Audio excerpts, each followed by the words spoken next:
Durant 4 ans, le chaos de la guerre s'accompagne d'une cacophonie permanente. En première ligne, les oreilles des soldats endurent le fracas des armes, le bruit des explosions, les cris d'agonie de leurs camarades mourants. Retrouver un peu d'harmonie devient l'obsession des survivants de ces instants tragiques. La musique va jouer un rôle de premier plan. La musique est omniprésente dès qu'on quitte les toutes premières lignes du front, parce que les gens ont besoin de se détendre, ont besoin de tuer le temps aussi entre deux assauts, et donc on construit des instruments, on fait venir des instruments, et avec cela on va faire des petits orchestres qui vont faire des pots pourris, un petit peu de tout pour plaire à tout le monde.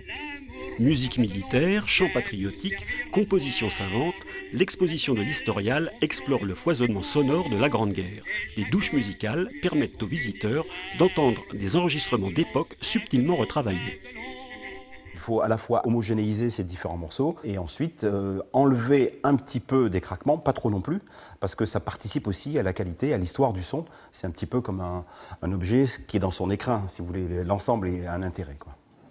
Ce disque 78 tours est un objet unique. C'est le seul enregistrement original pris sur un champ de bataille en 1918.